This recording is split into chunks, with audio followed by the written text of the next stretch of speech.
What's good, everybody, man? It is your boy Solid back with another solid reaction, and today we got 10 greatest signature moves in NBA history. Now, we've had some great signature moves, but off the top of my head, I can probably only think of 6. We know Allen Iverson's crossover was crazy. The Kareem skyhook was crazy. We know that Elijah Wan's shimmy was crazy. We got Dirk's fadeaway. We got Michael Jordan's mid-range. We've got, let me think of another one. Oh, we got Manu Ginobili's Euro step. Those are the only ones I can really think of as of right now. So, man, we're going to check this video out, man. I hope y'all guys do enjoy this video, man. Make sure y'all hit that like button and subscribe to the channel if this is your first time seeing your boy Solid on your screen. And, oh, yeah, by the way, man, we did make a Discord where we will be talking all NBA from 90s to current, bro. The good, the bad, the ugly, and letting people know just how you feel, man. And if there's something you want to say to me to comment or talk about, go ahead and I'll link the Discord down below and you can go in there and tell me what you think, man. But, man, let's get into this one and see what's going on.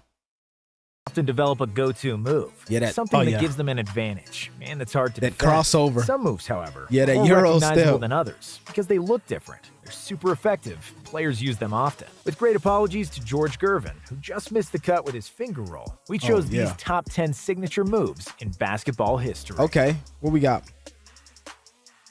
Non-stop sports. Kareem Abdul-Jabbar. That sky hook. Yeah, that sky hook was different. You're the tallest person on the court with the longest wingspan, and you can release the ball from your hand at the highest point. You get a shot that can hardly ever be blocked. Many have tried, and many have failed. Only Wilt Chamberlain managed to block it on 2 occasions, but Kareem's skyhook was largely unguardable. There was just no point in trying to stop it. You could only try to stand as close to the guy and hope he misses. And he didn't miss much. Kareem's skyhook was so effective that it earned the unofficial title of the most unguardable move in NBA history. And the numbers back it up, because Kareem has scored more points in the NBA than anyone ever, and the vast majority of them came via his patented signature move. Kareem says he developed the shot because he often played with older competition as a kid, and that was the only shot he could shoot that didn't get smashed back in his face. Once he grew the way he did, it was over. When great skills meet excellent physical tools, that's when you get dominance.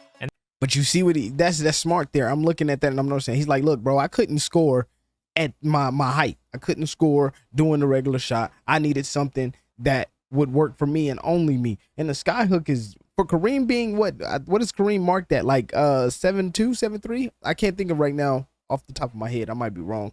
Don't bash me, bro. But he's a big dude, so he's like, look, man, all of this motion and doing all that is not working for me, man. I'm gonna do this, and this works, and it's perfect. And it gave us one of the greatest moves in NBA history. Like he said, it's unofficially the most hardest shot to guard. You can't guard it. It's just is he gonna make it or is he gonna miss it? You couldn't guard it unless you are the same height and probably a longer wingspan, brother. You ain't got it. And that's precisely what Kareem did on all levels. He was the most dominant high school and college player ever, winning 4 high school state championships and 3 NCAA titles with UCLA. To that, he added 6 NBA rings, along with 6 MVPs. The most winningest player in the NBA. The skyhook is the main reason for it.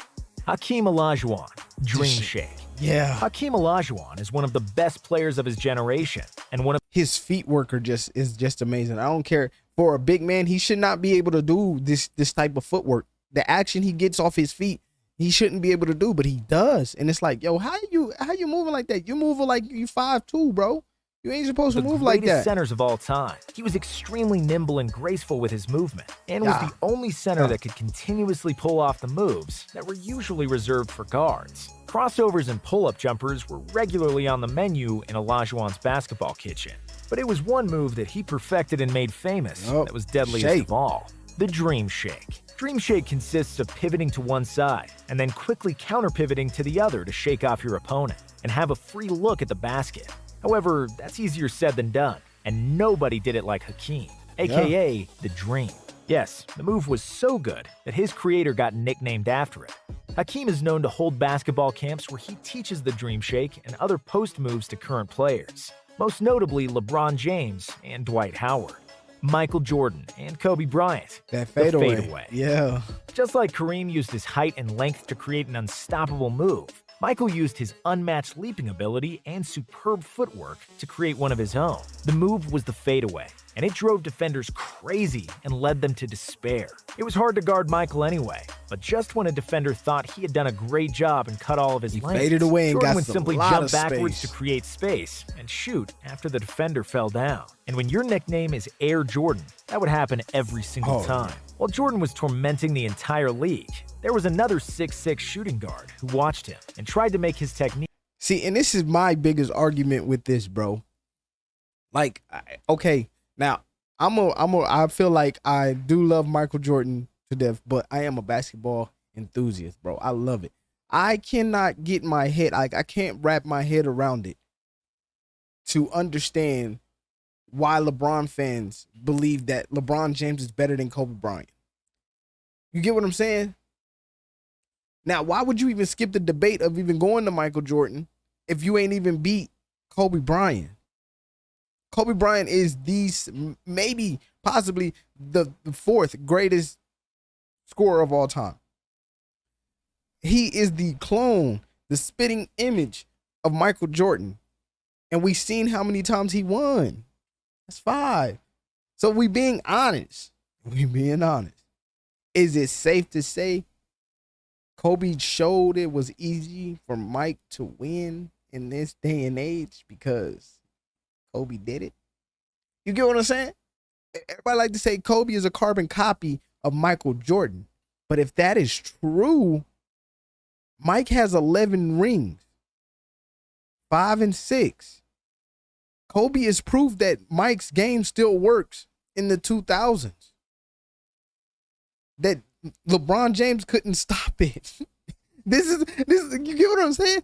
Kobe Bryant always had LeBron James' number. Always had his number. But we always seem to forget this.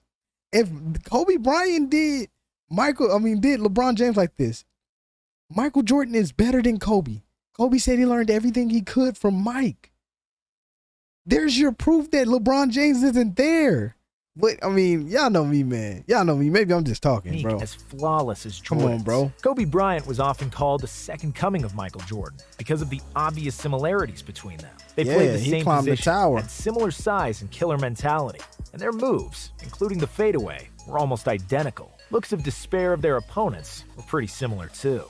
Black Tornado, Shaquille O'Neal. I didn't even know he had a signature who's move. the most dominant brute force I just that thought he ever was just stepped on strong the as NBA hell. court. Damn. There could only be one answer. The Diesel, Superman, the Big Aristotle. Okay, those are several names, but they are all nicknames of one man, Shaquille O'Neal. Shaq came to the NBA weighing less than 300 pounds and was successful even then. But in his prime, he was around 350 of pure muscle and vicious force that would dunk anything thrown his way. But there were other heavy centers in the league who weren't even effective, let alone dominant. What set Shaq apart was his agility and quickness. And in his prime, he was the best player in the league. Shaq's favorite move was to post up and lean on a defender with all his mass. And then, as the defender was using all his strength and focus just to stay in place, Shaq would spin off of him and dunk the ball. He named this move the Black Tornado because he would spin around so fast with great power, and it was deadly for the opponents. Shaq was a skilled post player. Oh my God. As we said before, great skill and great physical gifts equal domination. I saw him use this move, and I'm not going to say I didn't. I just didn't know it was a signature move. I just thought it was just, Shaq being Shaq. I didn't know it was a signature move. But, I mean, yeah, that thing was OP. It was OP because I remember him doing that all the time. Like, yeah, he put all that weight on you. Yeah, you done. And Shaq was arguably the most dominant player ever. Euro step. Yes, Manu the Euro, Ginobili. man. I hated that. Nope, you're not gonna disrespect him like that. Mano Ginobili. Euro step. Manu Ginobili.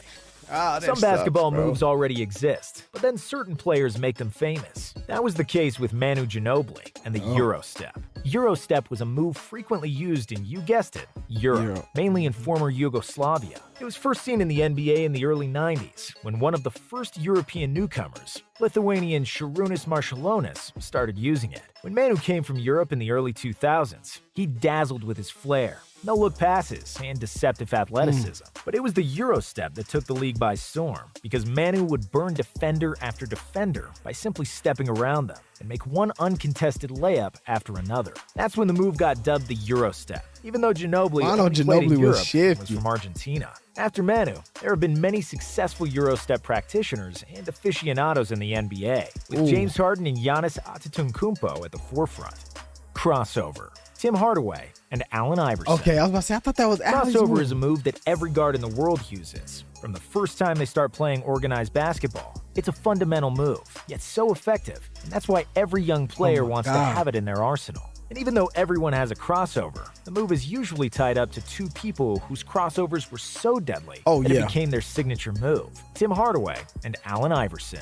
Despite the move was the same, these two players have done it differently. Hardaway's was tighter, and he went into the move more quickly than Iverson. Iverson, on the other hand, made his crossover wider. He had a long wingspan, and he would move the ball from one stretched arm to the other to lull the defender, which is best seen on the famous Jordan crossover. He would move. Despite the differences in styles, results were usually the same, with defenders stuck, or even worse, with broken ankles. Hey, bro. Single-legged fadeaway. Dirk Nowitzki. Okay, so I thought they gave the fadeaway to Dirk and gave the mid-range to Michael Jordan, but I'm guessing his is a different single-leg fadeaway, so okay, that makes sense.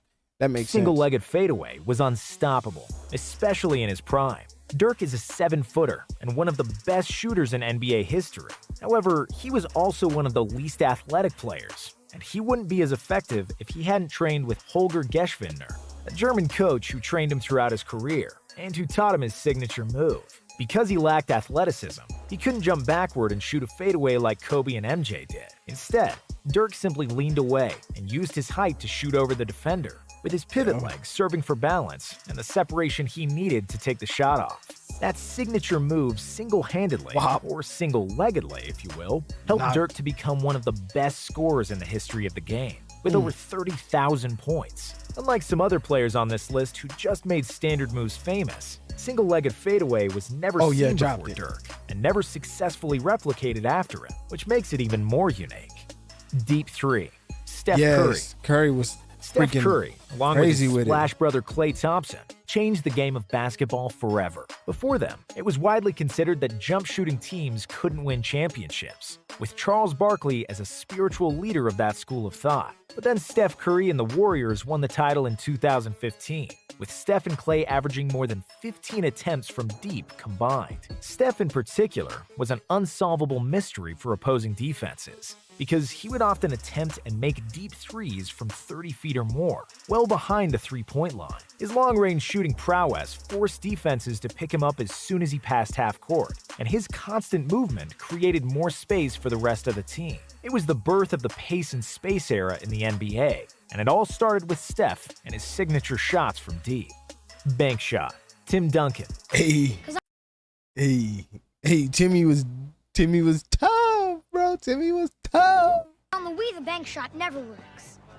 Yeah, well, you should return it and get a Wii fund. Just like Kevin James scientifically explained, Tim Duncan was the master of the bank shot. Duncan was one of the NBA's most quiet and unassuming superstars. He was nicknamed the Big Fundamental because he did everything fundamentally sound, and he wouldn't do and say anything too flashy. While the bank shot was rarely used by anyone else, Tim Duncan perfected it because it provided an extra angle he could use when the defender had a hand in his face, trying to block Timmy from shooting straight to the basket. So, Duncan just shot slightly to the left or right and used the glass to bounce the ball to the hoop. The shot itself isn't sexy, it's not that cool, and often looks awkward, which was the essence of Tim Duncan himself, and that's what made it a perfect match. Yeah. Step back. Yes. James Harden.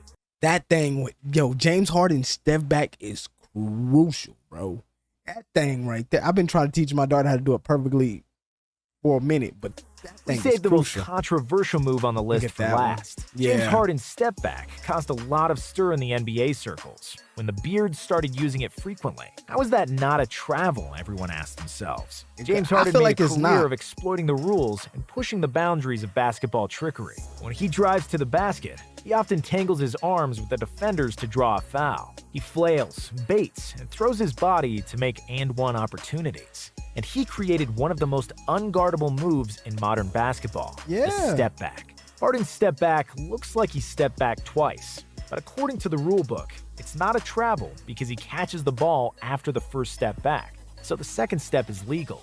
It's That's what I'm incredibly saying. tough to That's what makes that move so hard, because you're like, bro, no, that's 3 steps. No, it's because he once, and then once he pushes off and he puts that first foot down, that's when he catches it. Now that second foot going down is perfectly legal. He can always do that. So he's pushing off the same leg twice. He's taking his step back and he's got the ball.